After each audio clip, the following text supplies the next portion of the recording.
எது புண்ணியம்? நிறைய ஹிந்து ஜனங்களை நான் பார்த்திருக்கேன், நிறைய கிறிஸ்தவ ஜனங்களை, முஸ்லிம் முகமதியர்களை பார்த்திருக்கேன். அந்த சமயம் என்று வந்துவிட்டாலே ஏழைகளுக்கு உணவளிப்பது என்பது எல்லா சமயங்களிலும் ஒன்று சேர இருக்கிற ஒரு மனம். நான் கோயம்புத்தூர்ல நிறைய பகுதிக்குள்ள போயிட்டு இருக்கேன், தமிழ்நாடு முழுவதும் பயணம் பண்றேன். ஒவ்வொரு இடத்திலையும் மோர் பந்தல் அப்படின்றது அமைக்கிறாங்க. இதை அமைப்பவர்களில 80% பேர் ஏதோ ஒரு ரிலிஜியஸ் பீப்புளா தான் இருக்காங்க.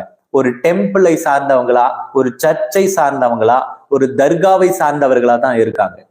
அதுலயும் சிலர் 20-25% பேர் ஒரு அமைப்புகளை சார்ந்தவங்களா இருக்காங்க. அமைப்புகள்னு சொன்னா கம்பெனி, ஒரு ட்ரஸ்ட், இப்படிப்பட்ட ட்ரஸ்டை சார்ந்தவங்களா இருக்காங்க. அவங்களுடைய எண்ணம் என்ன தெரியுமா? இந்த ரோட்ல போகும்பொழுது பயங்கர வெயில், அதுல ஒரு கிளாஸ் மோர் கொடுத்தா அவன் மன அமைதியாயி திருப்தியாயி அவன் ரோட்டுல எந்த இடத்துலயும் அடிபடாம நல்லபடியா வீட்டுக்கு போய் சேருவான் அப்படின்றது. அதற்கு பேர் என்ன தெரியுமா? புண்ணியம். அவன் நல்லபடியா வீட்டுக்கு போய் சேரும் பொழுது அவனால உங்களுக்கு ஒருவேளை எந்த பிரயோஜனம் இல்லாமல் இருக்கலாம், ஆனா அவன் மூலியமா உங்களுக்கு கிடைச்சது என்ன தெரியுமா? புண்ணியம்.